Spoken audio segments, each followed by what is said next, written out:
Estamos começando mais uma temporada no nosso programa Igreja Sinodal.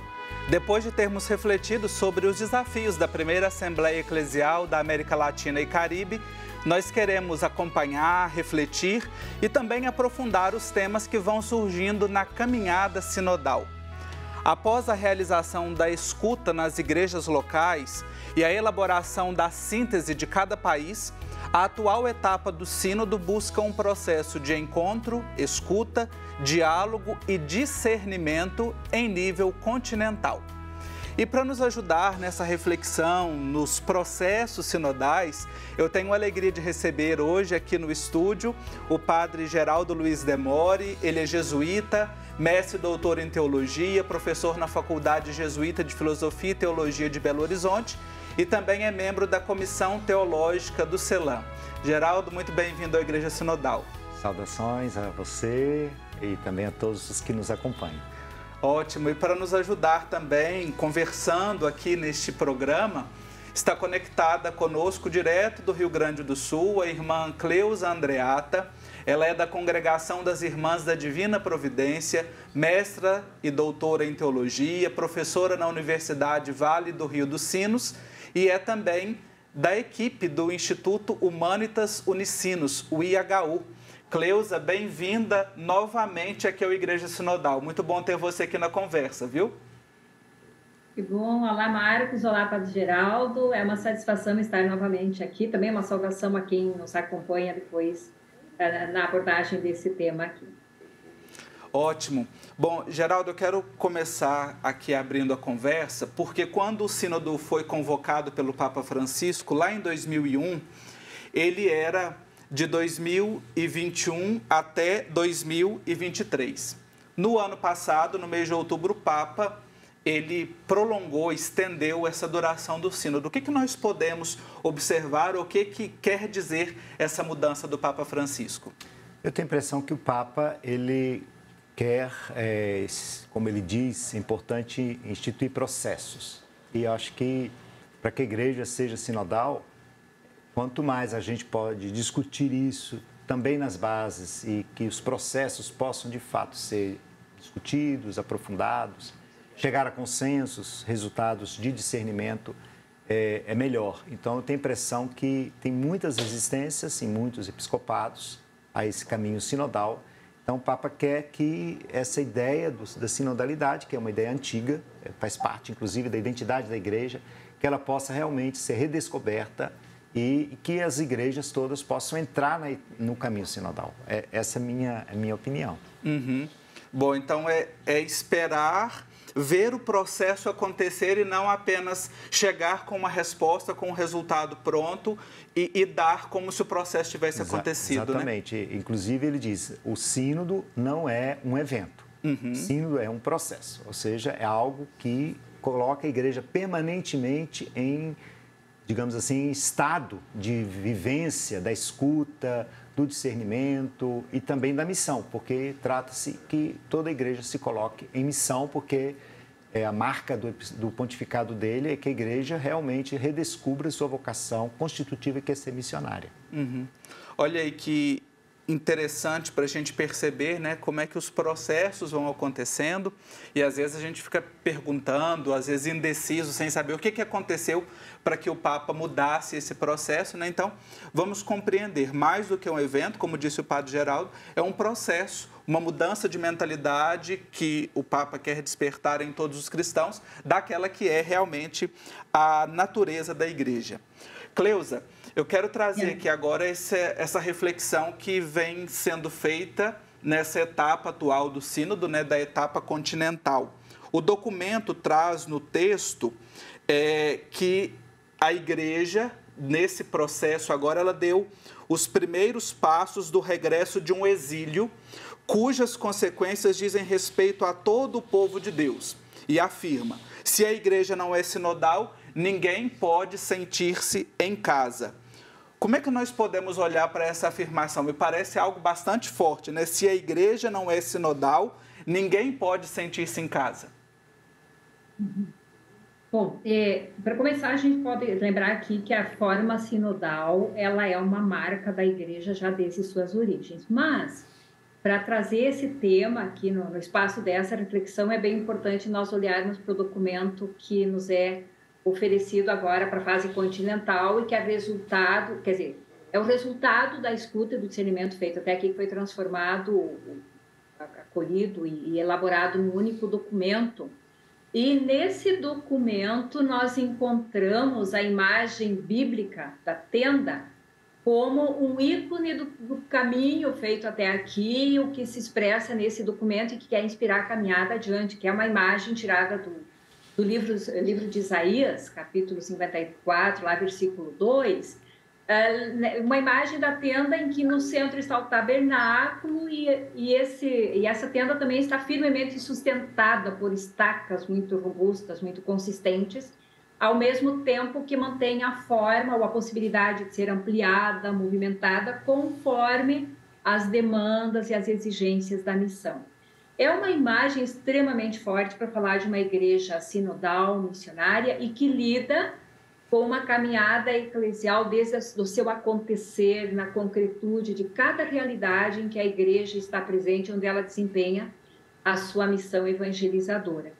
Então, o tema, a imagem da casa, esse ícone da casa ou da tenda, remete muito a uma expressão que é bem próxima do nosso cotidiano. Nós nos envolvemos e nos comprometemos com situações em que nós nos sentimos em casa. Então, esse sentir-se em casa na igreja sinaliza para desafios e possibilidades muito ricas do ser igreja e de uma igreja sempre em missão, uma igreja sinodal em missão. Por exemplo, é uma igreja, a gente vê isso também nos relatórios das diversas igrejas locais, a ideia de uma igreja que não tem portas que se fecham, espaço que se alarga continuamente, acolhida constante, uma igreja que se esforça por dar conta da diversidade, das diferenças, das tensões, dos conflitos, sinaliza para formas como se lida com os conflitos, evitando que as tendências, ou as pessoas não se afastam do conflito, ou então se afastam da igreja para não ter que lidar com o conflito. E o desafio de uma inclusão radical. Em síntese, está em jogo na ideia de casa o tema da pertença, do vínculo, do acolhimento, do estar num processo em comum. As pessoas possam se sentir em casa, viver e ser igreja como casa. A questão da casa ela é riquíssima aqui. E para nós, brasileiros, para os latinos, e o Papa Francisco também leva muito, né, dessa latinidade dele, estar em casa é exatamente esse lugar do aconchego, né? Então é retomar essa proximidade da igreja que às vezes o tempo corrido, às vezes os processos mal feitos, mal discernidos vão nos distanciando, né? E parece que essa proposta também tem um pouco dessa recuperação. Para a gente encerrar esse primeiro bloco aqui, né, esse início de conversa, eu queria ouvir um pouquinho dos dois, né? Falamos agora dessa expressão da casa, dessa ampliação do processo sinodal. O que vocês percebem, percorrido pouco mais de um ano do início do sínodo, que sinais que vocês percebem, assim, o que a gente pode destacar para ajudar quem está em casa nos acompanhando? Cleusa, pode começar, por gentileza. Eu fiquei pensando sobre essa pergunta, Marcos, e bem espontaneamente algumas coisas que me ocorrem é que na leitura do que temos até agora, dos relatos e como foi a primeira fase do sínodo até aqui, eu acho que um ponto bem importante é o quanto essa primeira fase com a escuta sinodal e os exercícios de discernimento já tem proporcionado de experiência, de vivências de sinodalidade. Acho que isso é bem importante, um pouco trazer aquilo que eu acho que a Serena no SET, se bem me lembro, Rafael Luciano falam, de proporcionar experiências de uma mesa de sinodalidade, nos diversos lugares onde efetivamente foi executado o trabalho aí da escuta e do discernimento. Também olhando para a diversidade das realidades eclesiais que se reflete nessa escuta, também aparece no documento de síntese, o pessoal faz um esforço para recolher as principais questões abordadas, os desafios, ao mesmo tempo a riqueza de possibilidades da igreja no mundo contemporâneo, considerada desde as diferentes realidades, nos diversos continentes, nos diversos espaços de missão. E nessa perspectiva, assim, me marcou muito uma reflexão sobre isto, o que disse o cardeal Mário Grech, a equipe dos diversos especialistas, há mais de 20, que se dedicaram a transformar os materiais, os relatórios dessa escuta, num único documento. Ele, partindo daqueles 4 famosos princípios do Papa Francisco na Evangelii Gaudium, que ele cita lá: o tempo maior que o espaço, realidades maior que as ideias, a unidade prevalece sobre o conflito, o todo é maior que a parte, enfim. Ele diz que essa primeira fase foi sobre permitir a voz do Espírito para emergir, permitir a voz do Espírito para ela emergir acima dos conflitos e divisões, também ouvir as experiências em vez de ficar só discutindo ideias, e capturar um quadro maior para a igreja, capturar aquilo que o Espírito está dizendo a toda a igreja hoje, não apenas a uma parte dela. Então, aqui nós temos um desafio enorme, mas também uma provocação da riqueza de possibilidades. Como lidar com as diferenças, a diversidade e as tensões, sem anular a riqueza das diferenças, mas também não cair numa padronização, não perder de vista essa riqueza, não querer avançar por caminhos de unificação. Acho que sinodalidade exige isso. Uhum. Enfim, Geraldo, um rápido comentário. certo. Nós vamos fazer um intervalo bem rapidinho e na volta eu vou escutar suas impressões desta primeira etapa, né, desse 1 ano percorrido no caminho sinodal. Conversando hoje exatamente sobre esse tema que dá nome ao nosso programa, iniciando uma nova temporada, olhando para esse caminho percorrido no processo sinodal. E eu recebo aqui hoje, para nos ajudar nessa reflexão, 2 teólogos. O padre Geraldo Demore, que é jesuíta, está aqui comigo no estúdio, e a irmã Cleusa Andreata, que está conectada conosco desde o Rio Grande do Sul. Nós encerramos o bloco anterior falando exatamente, olhando os destaques dessa primeira etapa, né? Este 1 ano e 3 meses, mais ou menos, que nós já percorremos. A irmã Cleusa trouxe as considerações dela e agora eu quero ouvi-lo, Padre Geraldo. O que você destaca deste primeiro processo, desta primeira etapa, né, do processo sinodal? Eu acho que a grande novidade desse processo é a quantidade de igrejas que participaram, praticamente quase todas as igrejas do mundo todo, né, do mundo católico.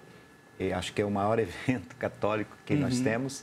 E certamente, quando você promove esse tipo de processo, de escuta, as pessoas se sentem mais implicadas. Tem muita gente que diz: bom, nunca ninguém me perguntou, mesmo aqui na Arquidiocese de Belo Horizonte, eu participo da comissão do sínodo aqui da Arquidiocese de Belo Horizonte, nós fizemos a escuta, teve gente que disse: nunca ninguém me perguntou a minha opinião sobre a igreja. Então, acho que isso é um destaque importante. Outro, isso que a Cleusa falou, acho que é importante, que o cardeal Grech disse a respeito de aparecerem as tensões. Então, eles, no documento, eles elencam 5 focos de tensões que são importantes para serem aprofundados ao longo do processo de discernimento que se instaurou agora. Então, nas reuniões da etapa continental, deverão ser aprofundados esses focos de tensão para ver como se pode avançar para chegar essa ideia da tenda que a Cleusa falou, que a tenda é ampliar a tenda, ampliar o espaço da tenda para que a igreja realmente seja uma igreja inclusiva, que é um dos temas centrais que aparece e perpassa o documento. Então, eu tenho a impressão que esses 2 elementos, a escuta, qualidade da escuta, as pessoas que se sentirem implicadas e não ter medo de deixar aparecerem as tensões. Agora, as tensões não podem ser somente foco de, digamos assim, de criação, de separação, ou simplesmente não querer enfrentá-las. Eu acho que a igreja tem que assumir as tensões que estão no seu interior, que estão também dentro da sociedade, para que ela possa exercer a sua missão de ser realmente sacramento da unidade dos seres humanos entre si e com Deus. Ambos destacaram aqui esse alargamento da tenda para incluir, para trazer mais gente, né? Incluir a todas e todos. E me parece que um dos pontos principais que aparece tanto nesse documento da etapa continental, mas também naqueles ecos que a gente foi percebendo, tanto da primeira Assembleia Eclesial quanto das etapas diocesanas, refere-se à participação das mulheres nas instâncias de decisão. A participação das mulheres, inclusive, na primeira temporada, a Cleusa colaborou conosco exatamente na reflexão deste tema, né? Nós já chegamos ao entendimento de que elas já estão presentes. Majoritariamente, as mulheres já estão presentes, mas há essa ausência de um protagonismo maior e principalmente nessas instâncias de decisão nos órgãos eclesiais, que é o que traz aqui o documento da etapa continental. Cleusa, você como mulher aqui também nos brindando com a reflexão, como é que nós podemos criar essa cultura de protagonismo feminino nas nossas comunidades eclesiais?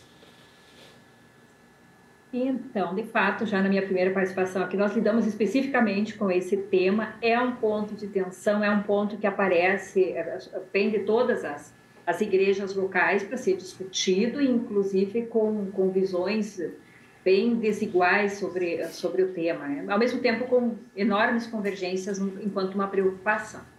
Pois então, Marcos e Geraldo, discutir sobre a possibilidade de criar uma cultura de protagonismo feminino nas comunidades, de um protagonismo que existe em muitas formas, mas que seja fundado no reconhecimento da igual dignidade das mulheres como seres humanos e também como membros da igreja, é um desafio enorme.